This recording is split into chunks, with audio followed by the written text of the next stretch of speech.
Thank you very much. Good afternoon, ladies and gentlemen. It's such a privilege to be here with you, sharing from the heart of South America. It's a privilege to be here within so many leaders around the world who are concerned about how governments are doing and how we can project a better future. So let me begin with the why we do what we do. We always try to think of ourselves as what is that motivates us to do what we do. I'm the president of Paraguay. I'm 47 years old. I never thought myself as a politician, but there is a why I became president of Paraguay. I was trained as an economist. I did a master's in public policy. I traveled around the world. I worked for multilateral institutions. And I was wondering, when I was trying to help other countries, what were the opportunities of my own country? Why my country was not doing better while I was trying to help other countries to perform better. That's why I came back to my country. I was granted the opportunity to become a member of the board of the central bank. And I was thinking, despite all the might that a central bank have, that it was not enough, that the Minister of Finance should be doing this, that the Minister of Industry should be doing that. And probably I should keep my mouth closed because I was offered to become Minister of Finance. So when I became Minister of Finance, I realized that I have so much power to make changes. So I start telling members of parliament, you know, there's no secret to growth and development. We need to follow this path. Everything has been tried already. Why you don't do it? And one of the members of the Senate very wisely asked me, how many votes do I have? And I look at him, what do you mean? I'm the minister. Well, let me teach you. You were chosen by one person, the president. He chose you. He signed a decree. He appointed you member of the cabinet, Minister of Finance. For us, members of parliament, to be here, we are chosen by the people. We go out, we talk to people, we convince, we are blamed because of all the bad things that the country is not doing, is not performing well. But at the end, they vote us. So you cannot come here with a PowerPoint, a chart, graph, telling us all of this to do what to do.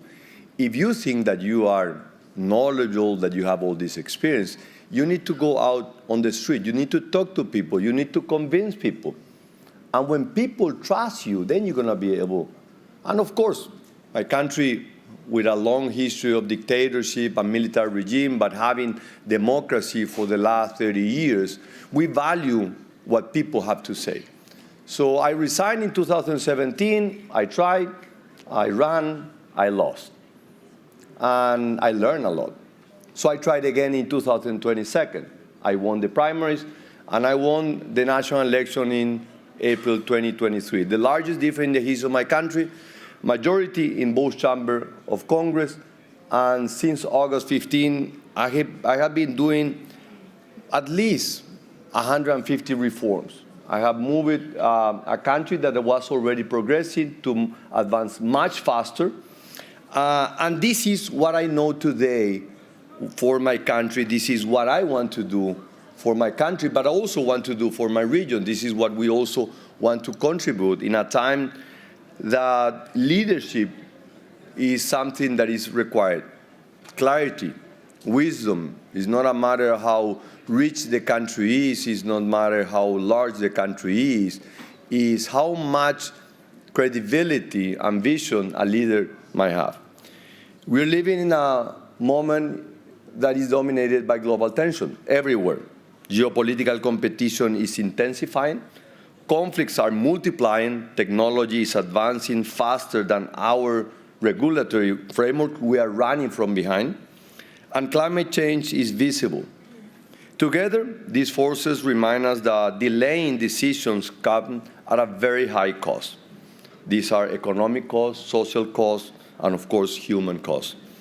For medium and small-sized countries like Paraguay, this raises up very fundamental questions. How do we lead effectively when the margins for errors keep shrinking? The easy answer is very familiar. We turn inward. We distrust others. We focus only on the things that we can achieve today, tomorrow. We don't look beyond a week. We try to govern reactively. We are trying to react to every event. But if we are serious about shaping the future of nations, we must choose a different path.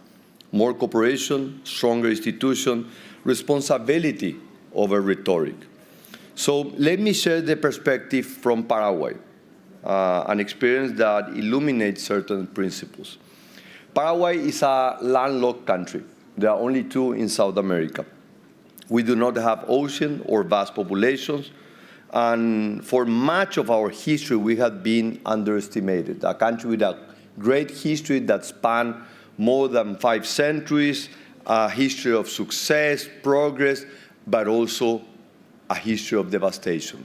We went to a war in the 1860s where we lost 90% of the male population. You heard that right, 90. And we lost 60% of our geography. But we have learned that size does not determine our significance. What matters is clarity of direction, consistency in public action, and a long-term vision that goes beyond political cycles.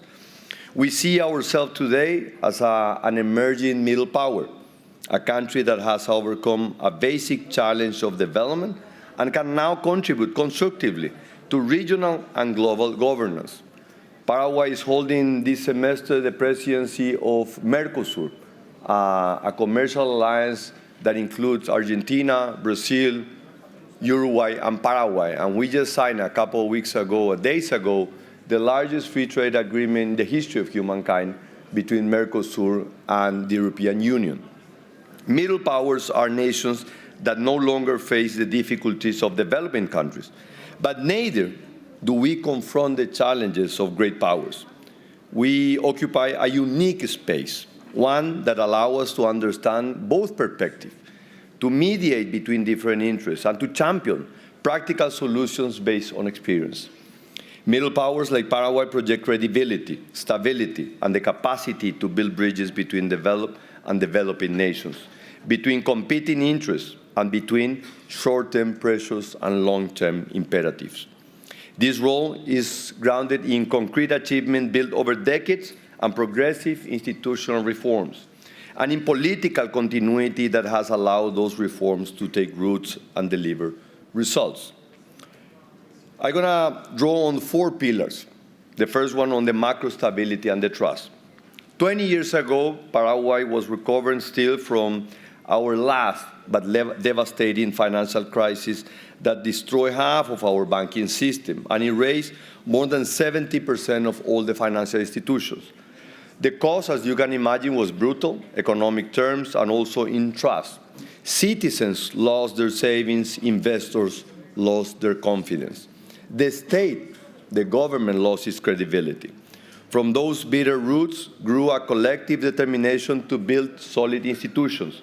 We reformed the central bank, granted a real autonomy, and built a framework of fiscal discipline and monetary prudence that has survived political transition and external shocks.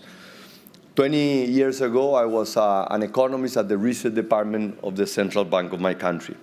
Today, Paraguay maintains one of the most stable macro environments in the region. Single-digit inflation, actually less than 5% for over 20 years, controlled public debt, consistent growth, and just recently investment-grade status from international rating agencies.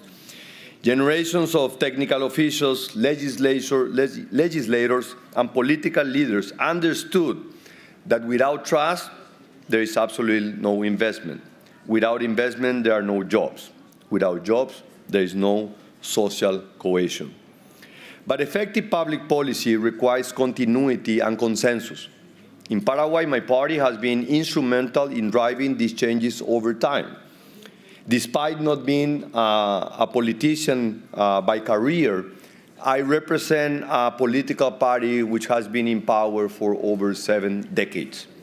Its solid presence in Congress, with a long trajectory in government, has guaranteed political and regulatory stability, a factor explicitly recognized by Standard & Poor's in recent assessment when upgraded Paraguay not so many months ago. This recognition confirms that we have learned through experience. Stability enables reforms, and continuity makes the changes sustainable. When institutions are strong and political will is aligned with long-term national interest, the transformation just becomes possible. Under our administration, we have accelerated this progress. We have introduced a new transparency mechanism, strengthened tax collection without raising taxes, and pushed forward ambitious legislative reforms to attract quality investment while protecting the environment and labor rights. Macroeconomic rigor and social responsibility are and should be entirely compatible. The message Paraguay brings to the world is this: our country is a place where people can plan, can produce, can invest with confidence and with a long-term horizon. The second pillar, the progressive institutional reforms. Institutional strength is built through hard, patient work over decades, sometimes invisible, often very unglamorous reforms, but are always essential. Paraguay's economic transformation began with our democratic transition in 1989, after decades of dictatorship and isolation. We were known as the island surrounded by land. We adopted multilateralism as a pillar of our foreign policy. We built independent regulatory agencies. We reformed our legal framework to align with international standards. We invested in public administration capacity, professionalizing the civil service. More recently, we have deepened these reforms with a clear focus on results. We have passed a new integrity law to fight corruption more effectively. We have modernized the civil service law to attract, but more importantly, to retain talent in the public institutions. We have also proposed a comprehensive package of legislative reforms to Congress, laws that are designed to modernize our economy, attract investment, and improve competitiveness. A national policy for technological equipment production to industrialize Paraguay in the tech sector. A reform investment law after more than 30 years that has been without updates, now is completely and fully updated. A new capital market law to position Paraguay as a reliable destination for foreign capital, a modern arbitration law, an administrative reorganization to eliminate duplication of action and reduce red tape. All of these structural reforms and structural transformation aim at building the kind of institution ecosystem that allow countries to thrive in the 21st century. We have decided to aim very, very high. That's why last year we asked the OECD to open officially the process for Paraguay becoming a full member of the OECD, something that we are working now very hard through our country program. On a third pillar, our social responsibility as a strategic investment. We have developed and implemented a sustainable development which many people thought that it was impossible. Long-term competitiveness cannot exist without a strong human capital. That is why we have placed people at the center of our public policies, starting with the youngest one, the children. Education, school nutrition, and early childhood development. Programs like Zero Hunger that looks to eliminate the hunger in the school system reflects a clear conviction. Development is something we deliver through decisions that improve daily life and strengthen productivity over time. We launched a massive housing program that we called My Beautiful House in our beautiful native language. It's called Seroga Porá, aims at strengthening the base of our society, the Paraguayan families, by giving them access to their most important asset, a home.